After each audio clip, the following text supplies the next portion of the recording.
Selamat pagi Nana. Baik, Bu. Sebelum kita memulai layanan bimbingan konseling klasika, kita terlebih dahulu untuk berdoa ya. Yang dipimpin anak kami Dermawan. Kita bersatu dalam doa.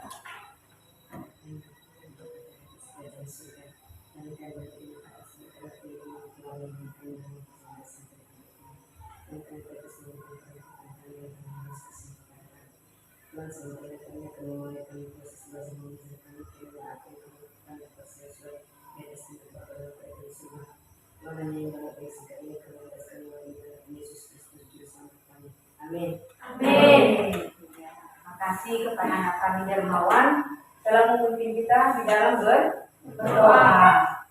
Iya. Gimana kabar kalian pada pagi hari ini? Baik. Baik. Gak ada yang sakit kan? Tidak. Ya. Kita hari ini akan mengabsen ya. Yang ibu panggil namanya nanti dibilang hadir bu ya. Nia Rinaya. Berlina dulu. Hadir, Bu. Serlina dulu. Hadir, Bu. Meiman Bulele. Hadir, Bu. Priscila dulu. Hadir, Bu. Nia Tati Bulele. Hadir, Bu. Krista Bulele. Hadir, Bu. Andrianus dulu. Hadir, Bu. Animan Raya. Hadir, Bu. Dermawan Raya. Hadir, Bu. Novi Raya. Hadir, Bu. Nia Selina dulu. Hadir, Bu. Iya. Berarti hari semua kita pada hari ini ya. Iya, Bu. Iya. Karena hari sudah agak menjelang siang, kan Ibu tengok seperti kurang bersemangat ini ya kan? Iya, Bu. Iya. Jadi kita dulu akan mengadakan yang namanya ekspresi. Bisa berdiri? Kalau Ibu katakan pagi, tepuk tangan sekali ya, satu kali ya. Kalau Ibu katakan siang, kalian tepuk tangan dua kali. Kalau Ibu katakan sore, kalian tepuk tangan tiga kali. Kalau Ibu katakan malam, kalian berarti tidur. Sudah bisa dimengerti? Sudah. Ya. Pagi, siang, sore, malam. Iya, silakan dulu nak. Terima kasih kepada anak kami yang telah membuat SDG ya. Jadi udah bersemangat kita pagi hari ini ya. Sudah, Bu. Sudah atau belum? Sudah. Nah, kalau sudah bersemangat, kita akan masuk kepada bimbingan konseling klasikal. Ya, sebelum kita masuk pada bimbingan konseling klasikal ini, Ibu mau bertanya kepada siswa ini. Pernahkah kalian melakukan suatu pelanggaran di dalam sekolah? Pernah. Siapa yang pernah? Saya, Bu. Iya. Saya tidak pernah mengerjakan tugas. Tidak pernah mengerjakan tugas. Kenapa, nak? Karena saya sibuk main HP. Karena sibuk main HP. Ada yang lain? Tidak ada yang lain? Tidak. Iya. Itu suatu pelanggaran pada apa? Manajemen untuk apa namanya? Belajar. Dia itu gara-gara main HP, makanya dia tidak bisa mengerjakan tugas. Ya, topik pada pagi hari ini Ibu mengambil dari manajemen cara mengatasi prokrastinasi. Itu dia topiknya. Jadi di dalam topik ini tujuannya di situ ada dua. Pertama tujuannya peserta didik mampu mengidentifikasi pengertian dari prokrastinasi.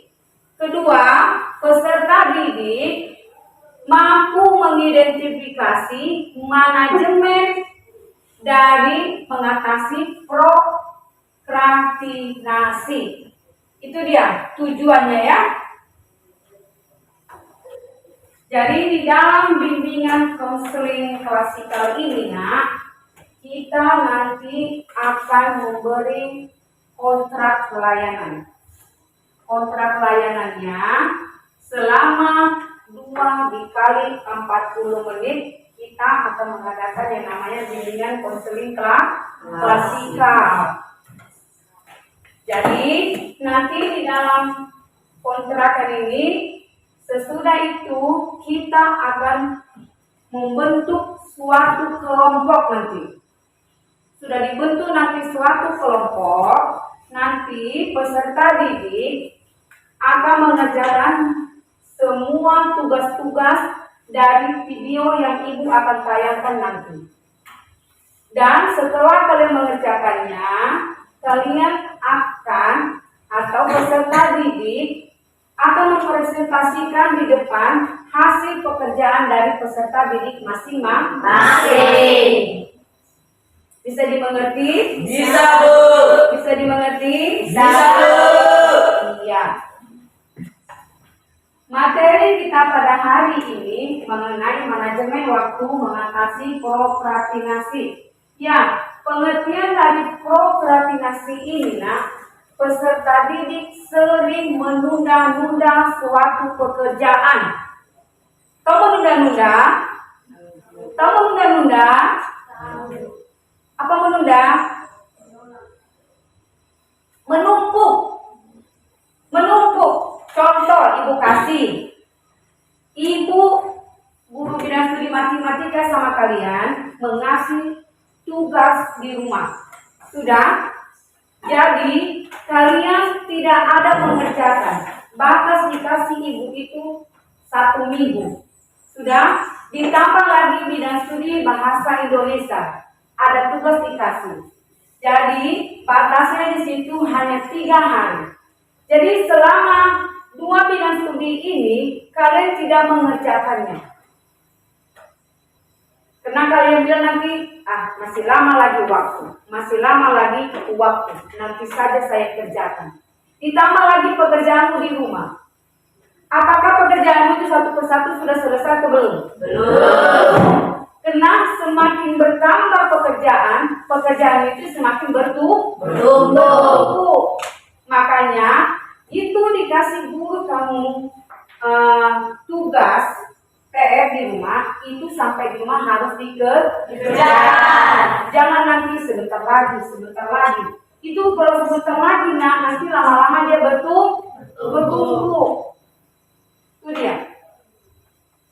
Sampai di sini bisa dipahami? Bisa, Bu.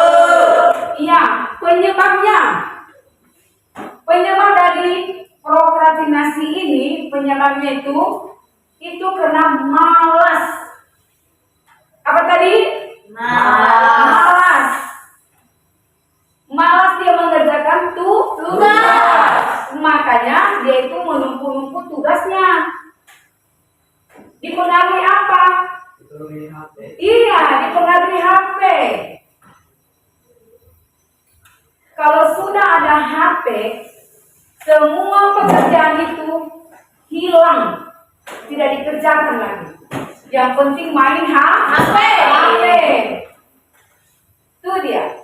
Jadi peserta didik ini belum bisa untuk mengatur yang namanya manajemen untuk mengatasi prokrastinasi. Iya, prokrastinasi. Itu dia. Itu dia penyebabnya. Untuk meremeh-remehkan suatu pekerjaan. Makanya kalau ada suatu pekerjaan kalian itu jangan kalian remehkan. Jangan kalian sepelekan.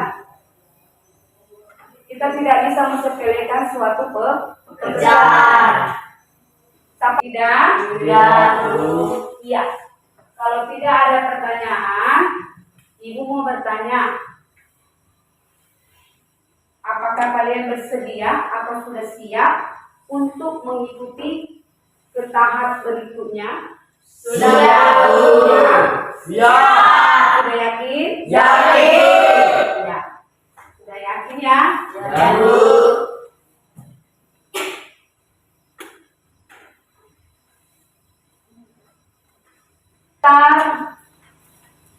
Ibu akan memutar video. Nanti di dalam video ini kalian memperhatikan ya apa isi dari cerita video tersebut. Jadi sebelum ibu putar, ibu akan membagikan kelompok pada peserta didik. Sudah? Sudah, Bu. Kelompok pertama sebelah sini, kedua, ketiga. Udah ngerti? Sudah, Bu. Jadi kita ada 3 Kelompok. Nanti dari 3 kelompok ini akan mempresentasikan hasil pekerjaannya ya. Ya, Bu. Ya. Dengan sadar memilih buat rebahan daripada lo ngerjain tugas yang deadline-nya itu udah super dekat. Dan kalau ditanya sebenarnya panik atau enggak, ya panik sih. Tapi entah kenapa lo memilih untuk rebahan aja. Tapi ya rebahan juga nggak tenang sebenarnya. Nah, kenapa sih kita suka nunda kerjaan yang ada di depan mata, suka males, padahal deadline-nya udah makin dekat. Nah, buat yang ngerasa kayak yang gue jelasin di atas, it's okay, karena lo ada di video yang tepat. Di satu video sebelum video ini, gue bakal ngejelasin penyebabnya kenapa. Oke?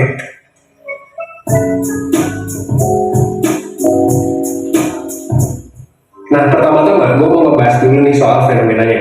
Fenomena nunda-nunda kerjaan itu biasa disebut dengan prokrastinasi. Dulu banyak banget penjelasan yang bilang orang prokrastinasi itu karena malas, kan? Padahal sebenarnya ada hal-hal lain yang bikin orang prokras. Gue sebenarnya mau ngerangkum nih alasan prokras jadi 2 alasan utama.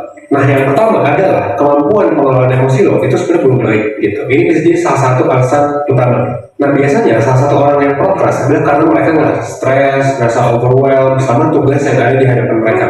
Misalnya lo lagi ngecek tugas, terus lo sadar bahwa gue banyak tugas gitu, ada 3 deadline, ada 4 deadline, 5 deadline, dan lo belum ngerjain situ pun. Karena kayaknya banyak banget dan lo ngerasa nggak sanggup. Lo pun akhirnya lebih memilih buat ngerjain hal selain 3 tugas tadi. Kayak tiba-tiba malah beresin kamar misalnya, atau rebahan juga gitu kan. Nah, stres dan perasaan overwhelmed ini juga akhirnya berhubungan sama hal lain. Misalnya lo tuh ngerasa bahwa lo tuh cemas kalau lo ngerjain tugas itu sekarang. Dan karena lo nggak mau cemas, lo milih buat nggak ngerjain, nanti aja gitu. Nah, buat salah satu solusi utama untuk poin pertama ini adalah ya, lo mesti belajar pengelolaan emosi ya. Gitu, nanti gue bakal jelasin gitu. Supaya lo bisa fokus energi lo gitu ya, difokusin ke hal-hal yang bisa lo kerjain. Nah, alasan yang kedua, kenapa lo prokras, kenapa lo malas adalah bisa dihubungkan dengan manajemen waktu dan juga prioritas yang belum sepenuhnya maksimal. Apalagi kalau ini udah disertai sama emosi negatif dan stres kayak di poin pertama. Pas kita lagi stres atau kita ngerasain emosi negatif, seringkali kita tuh jadi bingung gitu mau mulai dari mana. Misalnya kita dihadapkan dengan banyak tugas, again ya, kita jadi ngerasa semua itu penting, jadinya stres gitu. Dan ya jadinya nggak bisa prioritasin, nggak bisa manage waktu. Padahal sebenarnya ada beberapa tugas yang bisa kita prioritasin dulu. Nah, kalau sampai sini lo ngerasa kalau kedua poin tadi ngegambarin apa yang lo alami gitu ya, dan lo jadi susah buat produktif, lo jadi malas, gue mau bilang tenang aja. Kenapa? Karena ya emang ini nggak pernah diajarin kan di sekolah pas dulu, jadi wajar banget kalau lo belum siap. Dan itu juga alasan kenapa 100% ada ya, sebagai life school ya, kita pengen ngajarin lo tentang hal-hal yang belum diajarin di sekolah. Nah, makanya kalau lo mau belajar lebih mendalam soal hal ini, gue punya saran yang cocok buat lo. Di tanggal 24 Juli 2021, 1% tuh bakal ngadain webinar. Ya, itu tadi video mengenai manajemen untuk mengatasi prokrastinasi. Kelompok pertama sebelah sini, kedua, ketiga. Udah ngerti? Jadi kita ada 3 kelompok. Nanti dari 3 kelompok ini akan mempresentasikan hasil pekerjaannya ya. Ya, Bu. Ya.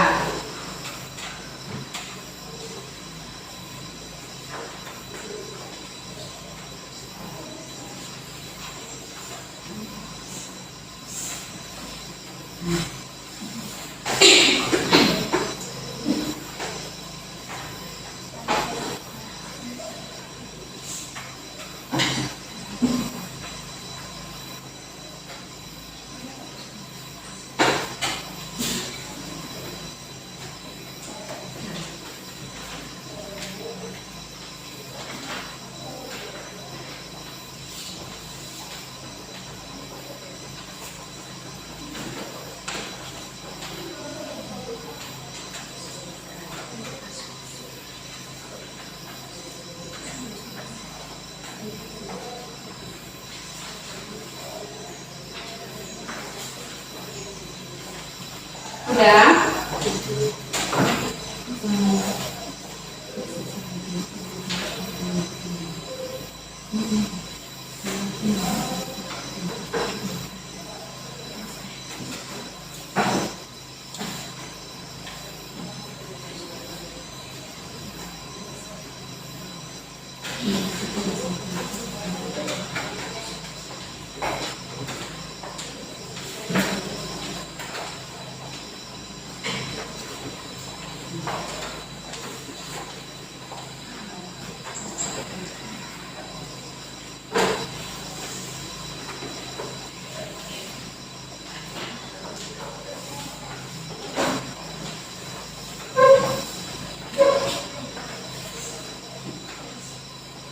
Bawa pulpen kan?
Sudah selesai? Sudah, Bu. Sudah? Sudah, Bu. Ya, kalau sudah selesai dari kelompok 1 bisa dipresentasikan di depan ini. Bisa, Bu. Ya, silakan.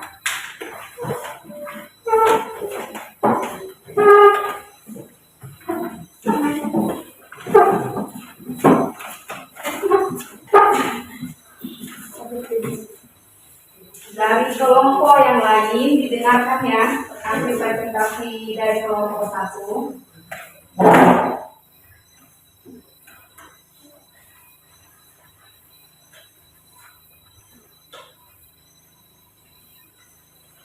Baik, terima kasih kesempatan yang telah diberikan kepada kelompok 1 untuk mempresentasikan hasil diskusi kami khususnya dari kelompok 1. Kami minta kepada rekan-rekan yang bernama Dermawan dikenalkan.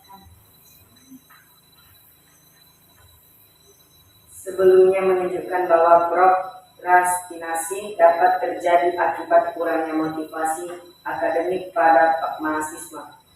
Mahasiswa tidak terdorong untuk segera menyelesaikan studinya karena tidak memiliki tujuan yang jelas.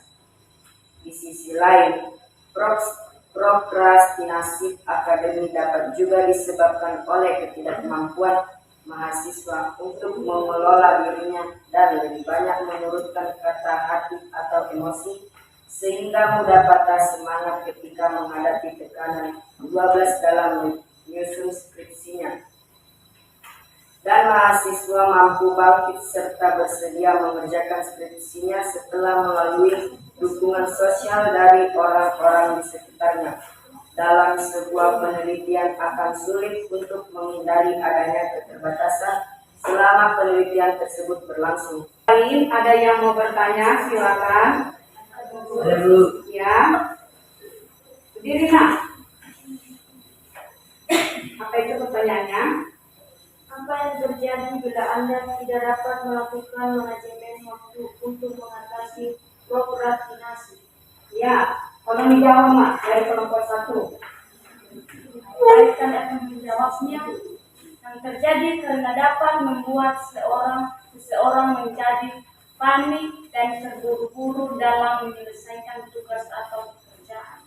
Ya. Apakah jawaban ini diterima? Diterima. Ada dari yang lain? Tidak, Bu. Ya. Tapi tidak ada dari yang lain ya. Silakan Luna. Baik, cukup sekian hasil diskusi kami khususnya kami dari kelompok 1. Jika ada memang kata-kata yang tidak berkenan atau tidak sesuai dengan yang kami bahas, kami mohon untuk teman-teman kami memaklumi ya. Saya ucapkan shalom.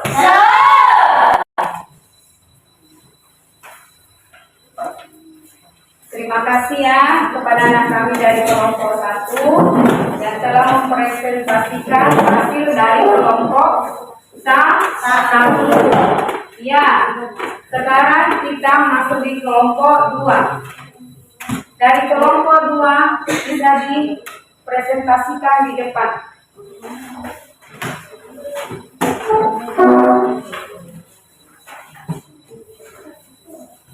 Baik, terima kasih kesempatan yang telah diberikan kepada kami kelompok 2 untuk mempresentasikan hasil diskusi kami. Kepada rekan silakan untuk membacakannya. Baik.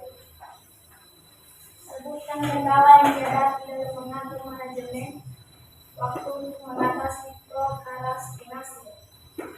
Tantangan dan kendala dalam manajemen waktu sulit memprioritaskan tugas saat melakukan manajemen waktu. Prokrastinasi akademik adalah penundaan yang dilakukan secara sengaja serta berulang-ulang dengan mengerjakan aktivitas lain yang tidak berhubungan dengan tugas yang sedang dihadapi, yang mengakibatkan keterlambatan dalam menyelesaikan tugas serta akan berdampak buruk pada masa depan. Sulit memprioritaskan tugas saat melakukan manajemen waktu, kelelahan saat bekerja. Sekian dan terima kasih hasil dari presentasi kami dari kelompok 2. Jika ada kata-kata yang kurang tepat, kami mohon untuk dimaklumi. Akhir kata kami ucapkan Yahoo. Tidak ada pertanyaan? Ya, Bu. Ya.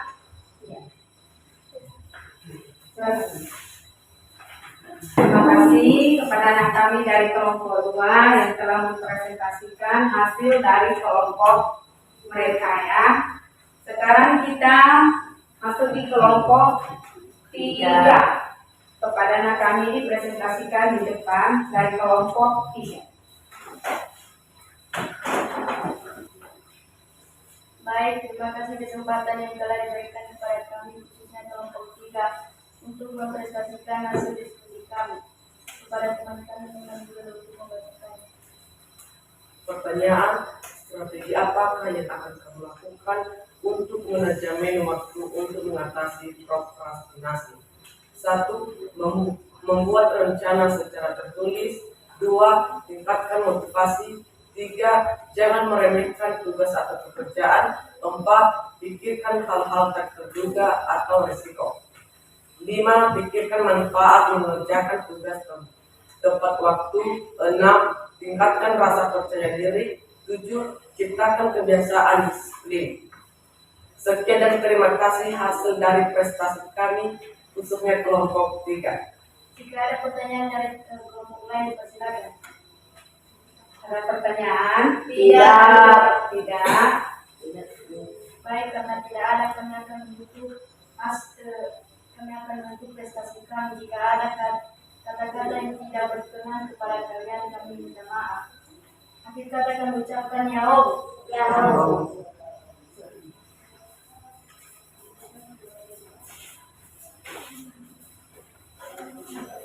Sudah? Ibu menyimpulkan. Ibu simpulkan dulu ya. Nanti Ibu akan mengasih atau memberikan sama kalian kertas LKPD. Jadi Ibu simpulkan dari hasil video tadi itu Peserta didik tidak penting katanya. Berarti dia itu untuk mensia-siakan yang namanya manajemen untuk apa? Manajemen prokrastinasi. Iya kan? Iya, Bu. Jadi dia belum bisa untuk mengelola yang namanya Waktu. Cara kita Nabung untuk mengatasi prokrastinasi ini, yang pertama itu tadi harus kita ada percaya diri. Percaya dirinya di mana? Percaya diri kalian bahwa kalian itu bisa mengerjakan sesuatu. Apa sesuatu itu? Pekerjaan yang ada diberikan oleh Bapak dan Ibu guru. Jadi kepada peserta didik itu harus penting untuk mengelola manajemen untuk prokrastinasi. Sudah? Sudah, Bu. Itu kesimpulan dari Ibu. Ada yang mau ditanyakan lagi? Tidak, Bu. Tidak? Tidak, Bu. Ya, kalau tidak ada lagi, Ibu akan membagikan kertas LKPD.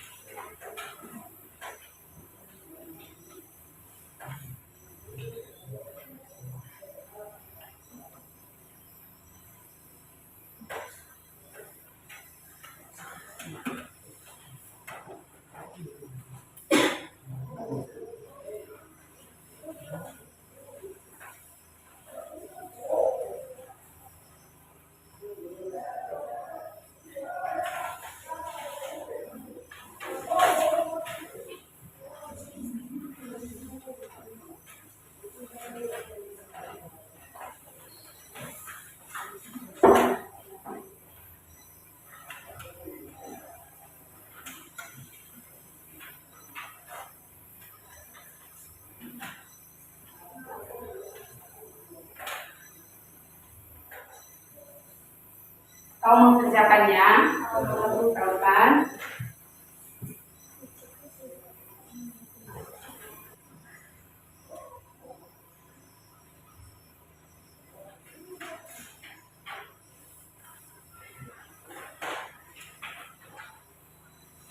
Sudah selesai? Sudah, Bu.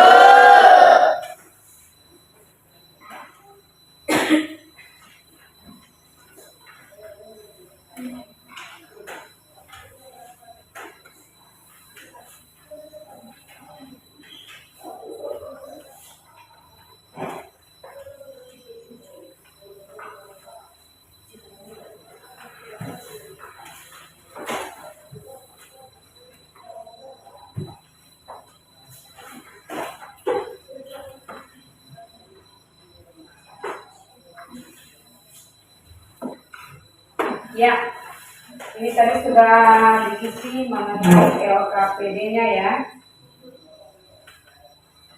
Tadi Ibu menyampaikan sama kalian untuk bimbingan konseling klasikal bisa kita adakan lagi untuk minggu depan. Itu untuk berkelanjutan ya bimbingan konseling klasikalnya ini ya. Ya, Bu. Karena waktu sudah pas.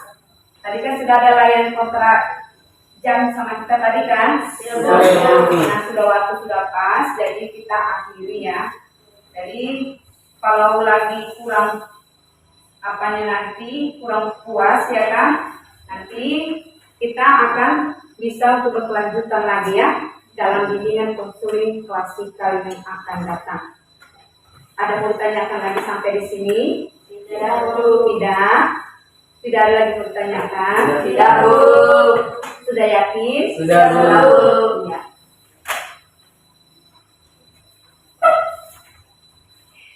Tadi kita masuk, tadi kita diawali dengan berdoa.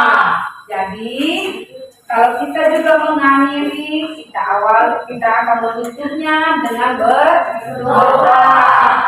Siapa yang memimpin kita berdoa pada siang hari ini? Anak kami, Niarlin.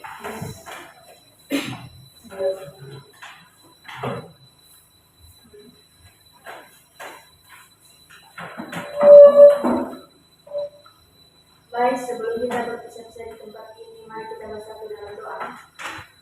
Bapa di dalam kerajaan surga, terima kasih atas berkat dan anugerah kepada kami, sehingga dari kami menyebabkan proses belajar mengajar kami hingga kami hidup. Ya Bapa, kami tahu kesembuhan karena kekuatan kehebatan kami hanya melainkan kuasa sini kepada kami semua. Ya Bapa, sebentar lagi kami akan berpisah-pisah di tempat ini, kiranya angkatlah kami sampai ke rumah kami masing-masing. Tuhan, dengan doa yang tersingkat ini, kami alaskan melalui diri dan nama Yesus Kristus, Juru Selamat kami. Amin. Iya. Selamat siang ya Naya. Siang, Bu. Nanti sampai di rumah, sampaikan kirim salam ibu kepada bapak sama mama. Kalian di rumah. Iya. Bisa ulang.